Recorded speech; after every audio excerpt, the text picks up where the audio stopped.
What is up, everyone? It's your boy Thriller here, and we are here for the game number two. Take it on Crab in our battle pool. If we win this game, we should theoretically guarantee clinch the top two spots. Again, it's not 100% guaranteed, set in stone, but it should pretty much give us the best chances. Uh, we are taking on Crab, who I think won or lost. I didn't actually pay attention to that. That was my bad. Because I believe he faced Kahan before he faced us, I think.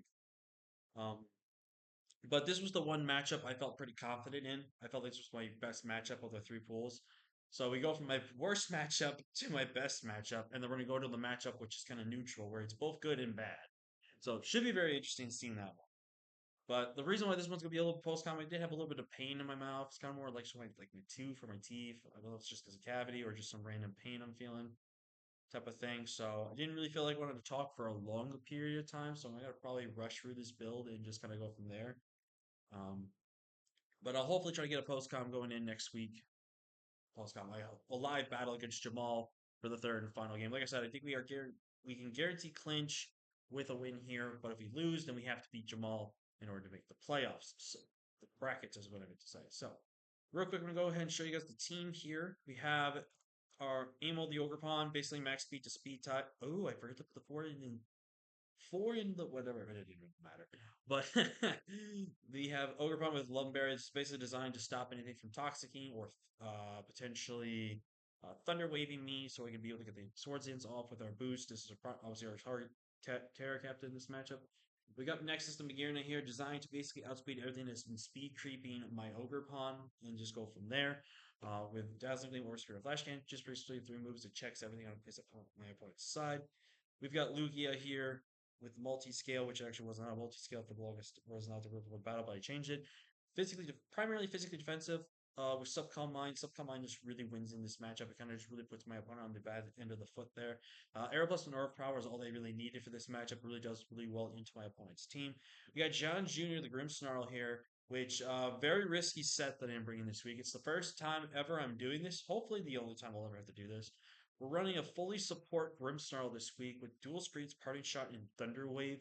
And really gonna have to come in clutch with this Grimsnarl and hopefully play around it very carefully. So, do you think this Grimsnarl is really good? It's basically designed to be mixed defensive support and just be able to take hits, get the screens up, Thunder Wave some stuff, and get a Parting Shot off and just get into my things. We got Keegan, the Shell Smash Blastoise here with a naive nature. I did the wrong calc. I was calcing the wrong Pokemon. I think forgot to change this to naive when I did that, but it's fine. It's fine. This is naive, which is basically designed to be pretty much almost guarantee knock out the Volcanion if it doesn't Terra, because it is one of Terra Captains along with the Dunsparce. But Surf and Earth Style Flash Cannon pretty much hit everything where I really need to. Earthquake just there until the Volcanion potentially Terras, and then we can hit it for either Earthquake Chip or for the Flash Cannon. And last but not least, we got my boy Joey the Gouging Fire here with Adamant Nature designed to outspeed everything to speed creeping. A little bit more speed depth to take the hits better on that side. We got Dragon Dance, Morning Sun, Earth E-Crash, and Dragon Claw. Morning Sun just get relied recovery, and then Dual Stab just kind of nukes for my opponent's team. So, with that being said, let's go ahead and look at my opponent's draft. He did bring everything we expected. He actually did not bring the Dunsparce, which I'm insanely shocked that he did not bring the Dunsparce. The Dunsparce, because, these people are bringing their normal types versus me. I don't have a fighting type. I can't stop those normals. So, the fact that we've now gone 2 weeks, not 2 weeks in a row, but depending on when I upload these videos, 2 times in a row we have faced normal types that are just super annoying for my team to deal with. We don't face them, so we'll take those. But definitely a mon that I was definitely leaning theory because Glare was going to be really annoying, which I had a couple of reasons why I have certain sets that I do that I have, and also the Glare support from that was also because of the Lumberry for Ogre Bond. So looking at the team he pretty much brought, like I said, everything expected. Earthworm was a bit of a shocker bring, but I kind of understand why because of spikes. But again, I don't really think there was a purpose for Earthworm in this pick. So let's go ahead and get into this matchup here. As you're going to see, he is Terra Ghost on his Volcanion, which is very interesting. I'm imagining Ghost was kind of meant to be the defensive typing for some reason or something. But I don't really know. But I go lead with my Blastoise. I actually take the big risk and go ahead and just pop my Shell Smash because I know that if he's going to have a Mirror or Pokemon, he's going to bring it in. Thankfully, I go for my Shell Smash, and the Volcanion does not trigger it. I go for the Earthquake here. It's going to do pretty good damage, which tells me he's really just defensive. And unfortunately for me, he gets a burn here. But luckily, I am also mixed, so I don't need to really run Earthquake anymore since he's Terran. I Flash Cannon here, which is really good to this Earthworm here. Now, I was kind of debating whether or not to click the Flash Cannon here again or to go for the Surf here. I was really debating this for play, and I actually decided to go for the Surf play. He makes a really good play call on that, and does get pretty much all his health back from the Water Absorb. I go for the Flash Cannon here, get a very low roll. I live this. I decided Flash Cannon again because there was no reason not to. And he stays in, and we luckily get the roll with Flash Cannon and knock it out. Now, the reason why he stayed in, because I know a lot of people would probably say, why didn't he just go into the Earthworm? The Earthworm could have just been the easiest sack. The reason why he stayed in, because that was, again, a roll for him to live that hit, from what I remembered, if I'm correct with that. If he's not, actually, look real quick here. Volcanion. I literally just saw his spread, so I do feel really bad that I don't know what happened there. +2. Let's just say flying. It's the same thing. 47 to 56. As you saw, I think he had like 90 something. I think he had like 90 something or something. He did basically he didn't have a ton of HP. He only had a lot of defense, decent speed, rust and special attack, modest nature, and he was like fully phys def. So I think that flash game was 100% a damage roll, and we just got very lucky on that damage roll to get the roll that we did, which I think we probably needed a max roll or something like that, probably to knock him out. Who knows? But we basically traded for Blastoise. So Blastoise kind of did his job. I go Ogre Pawn here as he's go back to the Earthworm here. I'm gonna go ahead and make myself big set up my swords in here. He actually sets up the stealth rocks, which makes sense. So I decided to go for the brick here. If he's fully phys def, he will take this hit. If he's max HP, it's a roll. He actually then reveals Metal Burst, and I gave a hand clap for that one, dude. Like I gave this man a hand clap. That was phenomenal prep on Crab's part there. I didn't even know this thing got Metal Burst, to be completely honest with you. So that shocked me, but that was a fantastic prep by Crab. 100% great play on his end right there for the Metal Burst, because now that basically means I die to rocks or I die to something else here. So I go for the Ivy Coverage. This guarantee knocks him out at the range that he's at. And now he goes Mandibles here. I go for Player Off. It does not guarantee knock him out, but it does a huge chunk of damage here as he's going to Whirlwind me, which now means I have a sack here. But this is also really bad for him because now I get to Dragon Dance here. Now, if he's Scarf, he does outspeed me. If he Specs, he doesn't. Unfortunately for me, he is Scarf, and he's actually going to take away my Halbom Berry, which is pretty funny because if I didn't have that, it would have been really funny. But I actually decided to make the play to go for the Dragon Claw there. Now, the reason why I Dragon Claw, even though I know he had a Fairy type in the back, the reason why is because you look at my rest of my team, there's really no reason for Latios to be saved. Like, this is Scarf now, so this can always revenge it. He crashed into a KO it. This Lugia can always beat it 1v1, but Yurna just walls it. And then obviously Group Snarl, if I have moves, which you guys saw I don't have moves, could beat it. So I think he actually made the correct play sacking the Latios. Because you're going to see right here is he is going to go for the Swords Dance. And we are terrified at this point. Because now he's +3. I go into my Grimmsnarl and I'm immediately clicking Thunderwave. I am immediately clicking Thunder. Thankfully, I land. He's not Lumberry. He's now +5. I set the Reflect for what it's worth. He's going to play rough me, which unfortunately does knock me out. And I just remembered that I didn't calc for adamant damage because now, if he's adamant, my Magearna guaranteed dies now after rocks with close combat. So I have to be very careful here. So I go for my Joey here, go for the Heat Crash here, as he's actually going to live and he's going to play rough me. Does connect like Shuckle King does. And we're now looking a little bit brimmed here because now I'm guaranteed dying to a I'm guaranteed now dying to a close one, but he actually reveals to be Fire Fang, and that guaranteed knocks me out. Which that was another phenomenal prep. I was not expecting Fire Fang at all this matchup. He actually then revealed to me that he was agility on this thing, which also was a fire prep idea, which definitely would have worked out for him because if he basically got an agility up, I was kind of cooked by this set. Dual Dance ZACIAN would have just 100% knocked me out there.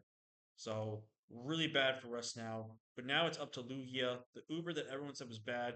I go for the Aeroblast here. Don't take a risk with it. Do knock out the Zacian here. And now it's basically comes down to Treads and Lugia here. He's going to go for the knockoff, get rid of my left versus. I'm going to go for the Earth Power. And he actually reveals to be Assault Busted.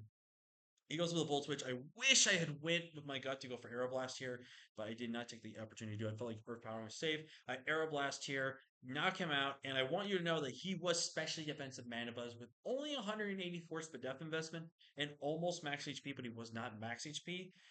When he got hit with that roll from Ogerpon never killed it, but it put him in the range to where Aeroblast, because the lowest of damage I do with his set with my Lugia is 20%. He was right at the range where he guaranteed died. If I got a really bad roll on that, I would have to get a roll with Aeroblast to knock him out. But now we're in a point here where if he's got Ice Spinner, I'm in a big trouble here because now Ice Spinner into Ice Spinner after this is my Reflex gone. It's a roll that knocked me out. He actually goes for knockoff, and he doesn't go for even for Iron Head, which I'm a little surprised he didn't bring Iron Head versus my type of team. Spadef drop, the Spadef doesn't matter. He goes for the knockoff, hoping for the crit, and we go for the knockout here with Earth Power, and we're gonna win this game to an amazing 2-0, amazing 1-0 win here against Crab. Now, I will say I was at 40%. I did the calc here just to show you guys here because I believe he was Jolly. I think he was Jolly at least. Iron Shreds. As you can see, Ice Spinner to Lugia at 99. This basically does 24 to 28%. Even if he was adamant, oh, wrong button. If we look at him right here, I was at 41% with that roll. He would have had to get potentially a max roll as of like the max possible roll because again showdown shows 41%, but it's obviously less than 41% percentage around 40. So basically if he gets a max roll on this ice spinner, he can actually knock me out. But again, he had to be jolly for this matchup to respect Iron Shreds, and he went for the knockoff and didn't even show to have Ice Spinner, which I'm a little surprised he didn't have Ice Spinner. But yeah, he was actually rapid spin because he had to respect my Ariados, which definitely that's the reason why you draft Pokemon like Ariados. It forced Crab to run rapid spin over something like Iron Head, which really came in clutch for us this week. And Lugia getting 3 KOs. I told you if there was any man that can get kills with Lugia and make it look good, it was your boy. Granted, it got help with some of its teammates, but again, I still said I was going to get kills with Lugia and make it good. Not as good as Gouging Fire, but it did get kills. So Gouging Fire now has 6 kills under its belt. Well, 3 kills for Lugia, and that's really great. I'm really happy that Lugia got to pop off, and the set necessarily didn't work the way I wanted it to, but it worked for what I needed it to. So I'm really happy about that. But we go 2-0 now, which means we should, theoretically speaking, clinch our spot. Now, like I said, I don't remember if Khan faced Crab before Khan faced me. So I don't remember that. I don't know if they're like both. One was 1-1, one was 0-1, one was 1-1. At the time of this recording, I'll have to double check that. But basically, it comes down to Jamal. Jamal has not played any of his games, which is not good because as we're recording this, he has only a total of 5 days to play these games. Unfortunately, though, Jamal has had some PC issues, I think is what happened, which is really unfortunate for him because now he has to basically speed prep 3 teams and has to play them. And Jamal, like I said, is going to be the team I'm going to have the probably the hardest time to face because his team has a little bit of similarity. He has a gouging fire like I do, so this is going to be a really interesting matchup. So really think we can pull out the win here. I think I got a good team. Like I said, if I lose to Jamal, I know some people are going to definitely give me a hard time because, like, you lost to Jamal. I'm just kidding. Jamal's a great guy. He's a good sport. Goes along with the jokes and everything like that, just like Keegan does. They're good sports. And everyone loves Jamal. We just like to give him shit because he's the person that everyone goes to at JJDL for.